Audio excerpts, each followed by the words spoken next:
Bonsoir, c'est Holger et j'aimerais vous remercier d'écouter l'Évangile de nouveau.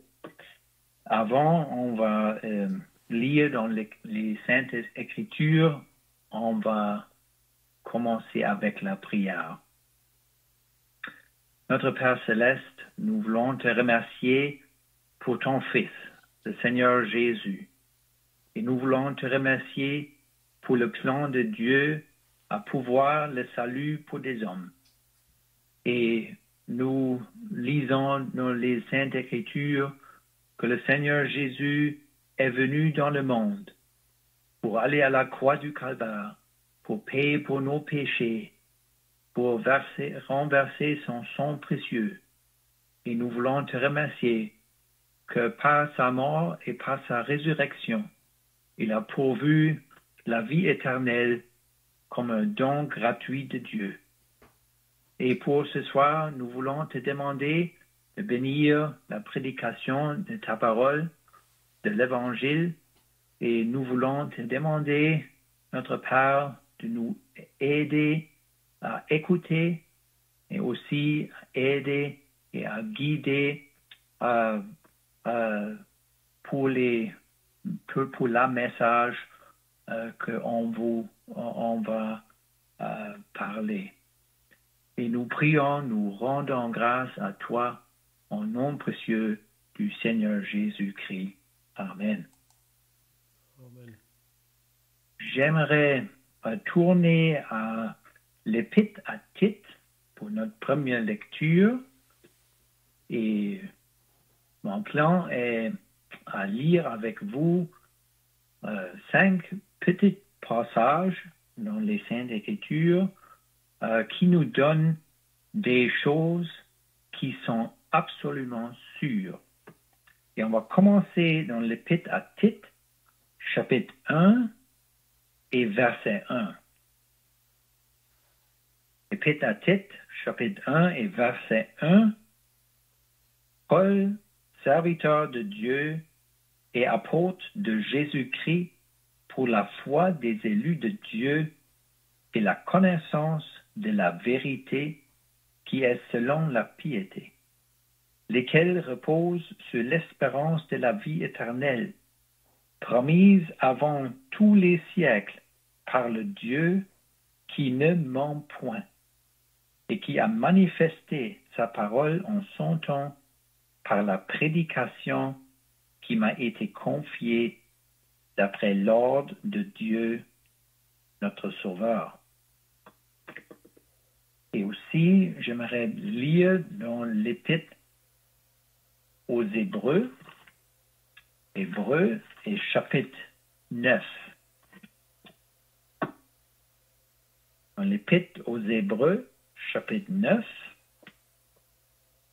juste un verset, et c'est verset numéro 27. Hébreux 9 et verset 27. Et comme il est réservé aux hommes de mourir une seule fois, après quoi vient le jugement. Et de ce passage ici, j'aimerais penser de la mort. Maintenant, on va tourner à l'Épître aux Romains et chapitre 3, s'il vous plaît. Romains et chapitre 3. Au nom de lecture. Romains chapitre 3 et verset 23. C'est l'apôtre Paul, guidé par le Saint-Esprit, et il a écrit « Car tous ont péché et sont privés de la gloire de Dieu. »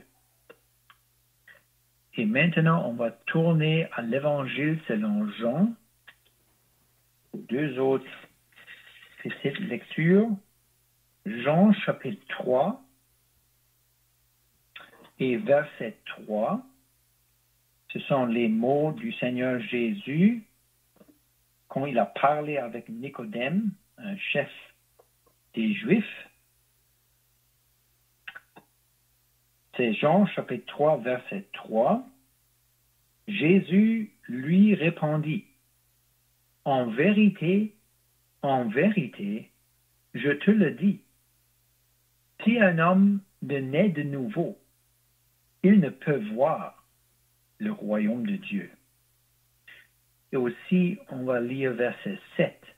Ne t'étonne pas que je t'ai dit, il faut que vous naissiez de nouveau. Et pour la dernière lecture, on va tourner à chapitre 5. C'est Jean, chapitre 5, et verset 24. 24. C'est aussi les paroles du Seigneur Jésus-Christ. Il a dit, en vérité, je vous le dis, celui qui écoute ma parole et qui croit à celui qui m'a envoyé a la vie éternelle et ne vient point en jugement, mais il est passé de la mort à la vie.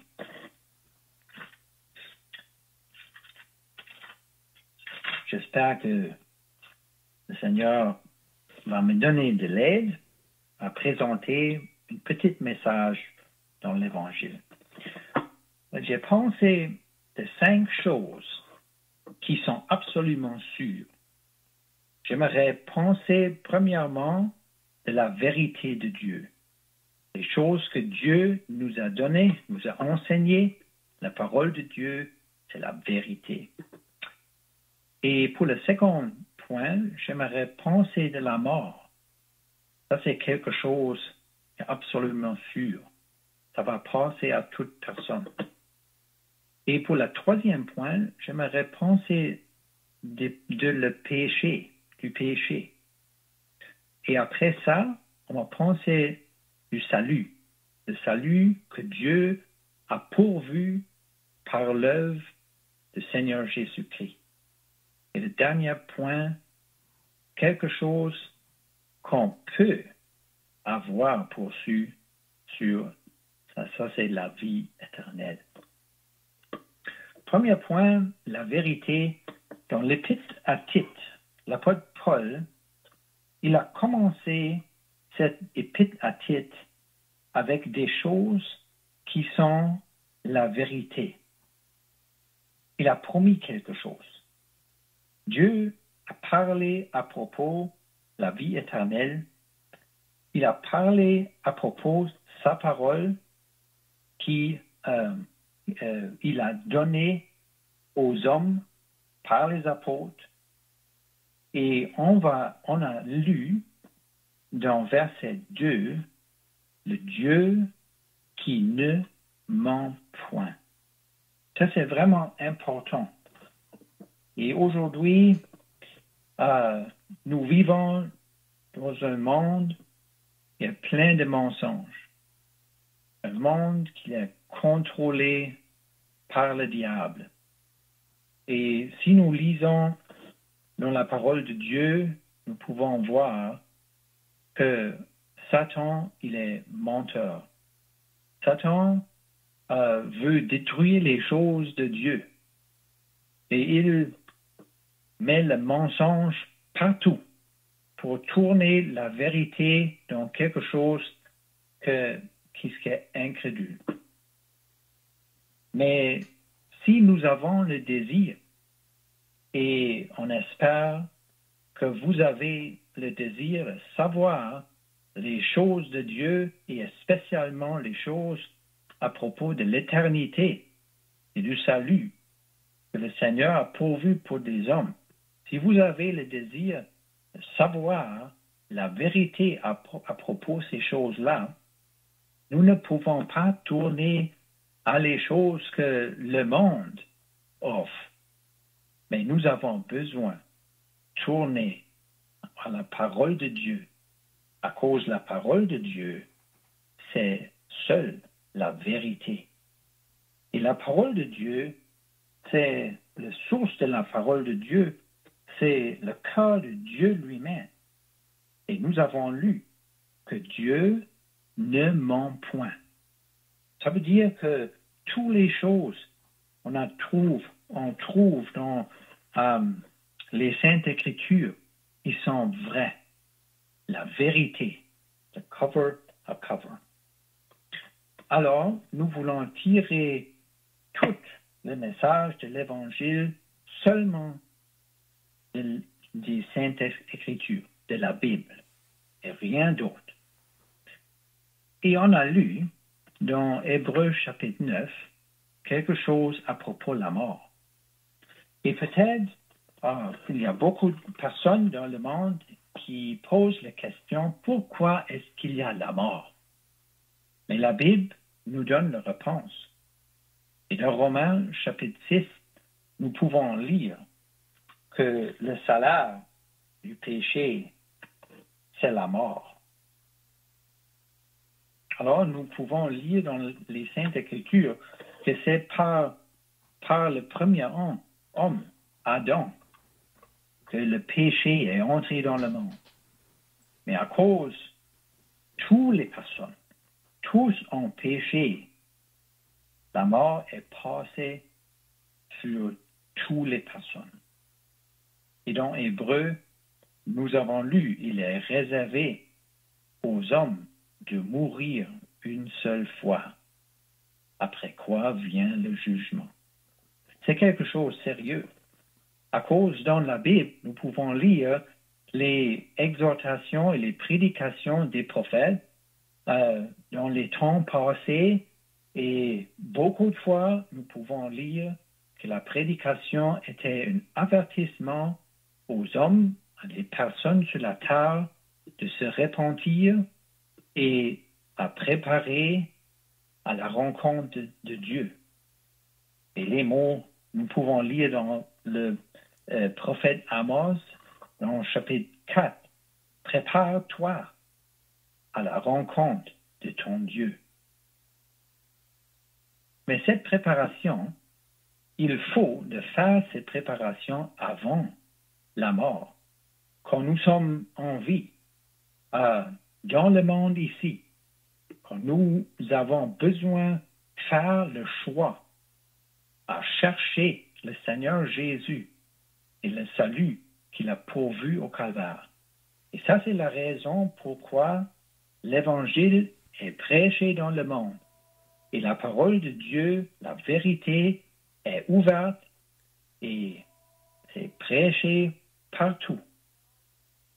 À cause, c'est le désir de Dieu que tous les hommes, toutes les personnes, hommes, femmes et les enfants dans le monde parviennent à la connaissance de la vérité. Et nous avons lu à propos de la mort. Il faut que vous vous préparez pour l'éternité. Et la raison pourquoi c'est si important, c'est le péché. Nous avons lu que la mort est le salaire du péché. Et à cause de nos péchés, nous ne pouvons pas entrer dans le ciel. Et si vous avez les pensées de l'éternité et peut-être vous avez posé la question, qu'est-ce que va se passer après la mort? Est-ce qu'il y a quelque chose après la mort? La Bible nous dit, il y a deux places dans l'éternité. Il y a le ciel de Dieu, mais seulement pour ceux qui sont sauvés, qui sont tournés à la vérité, qui sont croire en Seigneur Jésus pour le salut de leur âme et pour recevoir le pardon de leurs péchés dans la vie. Ça, c'est la préparation pour l'éternité. Mais aussi, il y a une autre place. Et la Bible nous dit, c'est l'enfer. Et après ça, l'étang de feu. Une place pour la punition éternelle pour le péché. Les pécheurs qui sont morts sans le salut, sans le Sauveur, le Seigneur Jésus, ils ont besoin d'aller là. Pas une seconde chance. Ça, c'est pourquoi c'est si important à faire la préparation et à faire attention à ce que la parole de Dieu, la vérité de Dieu nous dit. Nous avons lu à propos du péché, mais la bonne nouvelle de l'Évangile, c'est que une personne peut avoir le pardon de tout péché. Et ça peut arriver par l'œuvre du Seigneur Jésus-Christ et par le salut qu'il a pourvu. Et j'aimerais penser de ça pour un moment. En Jean chapitre 3, nous avons lu juste 2 versets. C'est une partie d'une conversation entre le Seigneur Jésus et Nicodème, un rabbi, un chef de juifs, et lui, il a eu le besoin d'être sauvé. Et le Seigneur Jésus, tout de suite, fait ça clair à Nicodème. Et il dit, nous avons lu dans verset 3, en vérité, je te le dis, si un homme ne naît de nouveau, il ne peut voir le royaume de Dieu. Il ne peut aller au ciel. Mais un homme comme ça, sans le salut, sans la naissance de nouveau, a besoin d'aller à l'enfer. Alors, c'était vraiment sérieux. Et Nicodème a compris ça. Et le Seigneur Jésus, il a renforcé ses paroles. Il a dit de nouveau, dans verset 7, je t'ai dit, il faut que vous naissiez de nouveau. Il faut que vous êtes sauvés par la foi dans le Seigneur Jésus-Christ. Alors, l'Évangile nous présente la vérité, nous parle à propos de la mort, et l'Évangile nous fait avertissement de nos péchés et que nos péchés sont vraiment sérieux et que nos péchés, le salaire de nos péchés, c'est la mort et après ça, la punition éternelle. Mais aussi l'Évangile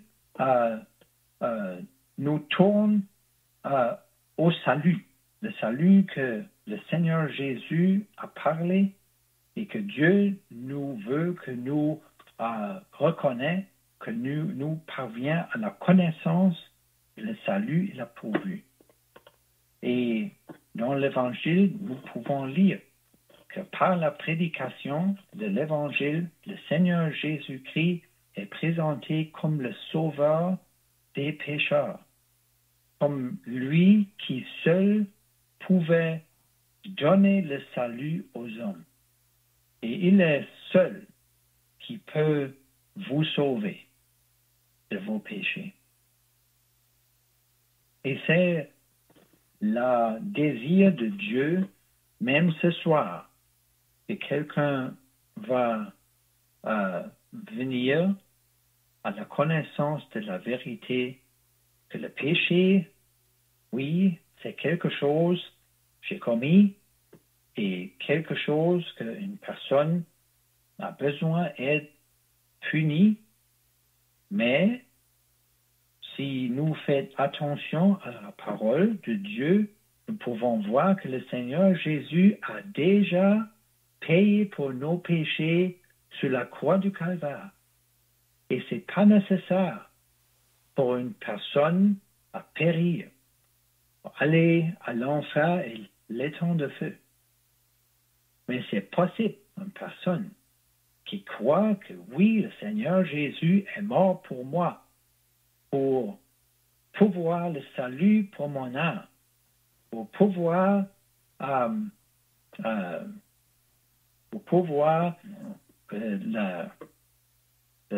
le prix pour le racheter. Et si quelqu'un peut voir que le Seigneur a fini cette œuvre, il a fini ça pour moi, la Bible nous dit, quelqu'un qui mit son confiance en lui est sauvé, le salut. Et mon dernier point, c'est la vérité à propos de la vie éternelle. Je me souviens d'un temps, avant j'étais sauvé, quelqu'un m'a posé cette question. Holger, es-tu sûr que tu vas aller au ciel? Es-tu sûr que tu as la vie éternelle? Et j'ai pensé beaucoup de ces questions, à cause je ne pouvais pas dire oui. J'avais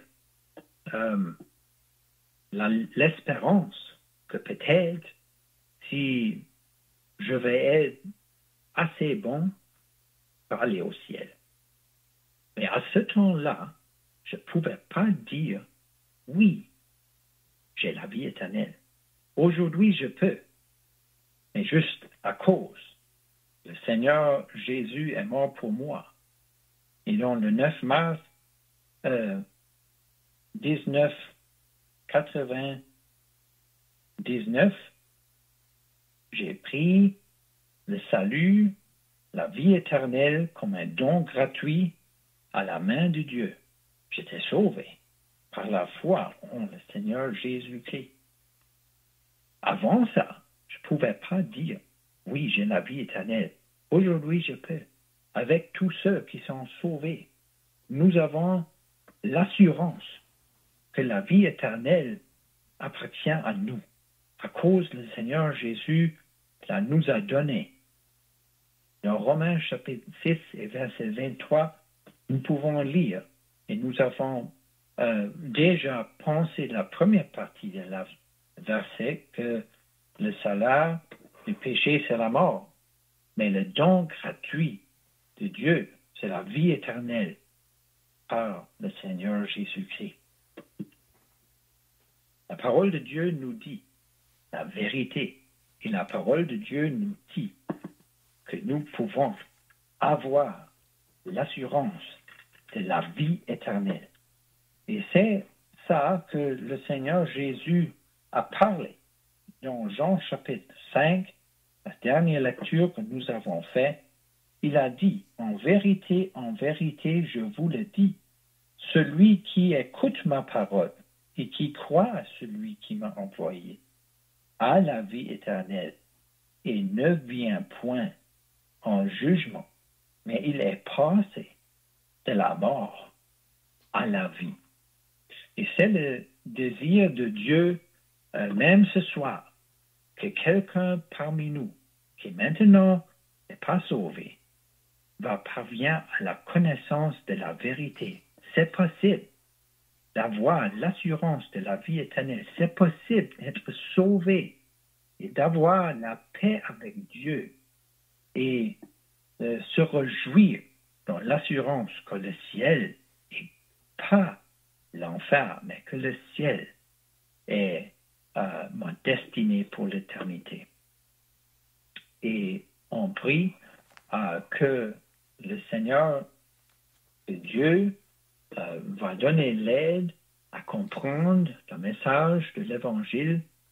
Et notre prière, c'est que même ce soir, quelqu'un va croire au Seigneur Jésus qui écrit qu'il est mort et qu'il est ressuscité des morts pour pouvoir pour nous le salut pour nos âmes. C'est tous les pensées que j'avais ce soir, mais j'espère que ça va aider pour quelqu'un à parvenir à la connaissance de la vérité qu'elle s'y trouve dans la parole de Dieu. Maintenant, on va terminer à la prière. Notre Père céleste, nous voulons encore une autre fois nous prosterner devant toi. Nous voulons te louer pour ton Fils, le Seigneur Jésus-Christ, qui est venu dans le monde pour prêcher l'Évangile, pour aller à la croix du Calvaire, pour donner sa vie, pour payer pour nos péchés. Mais nous voulons te remercier. Et il est venu aussi pour ressusciter des morts et pour montrer au monde son pouvoir, son autorité et sa force, et que lui est le seul sauveur des pécheurs. Et nous prions que même ce soir, quelqu'un va arriver à la connaissance de la vérité à propos du péché, à propos de la mort, mais aussi du salut et de la vie éternelle. Au nom précieux du Seigneur Jésus-Christ. Amen. Amen.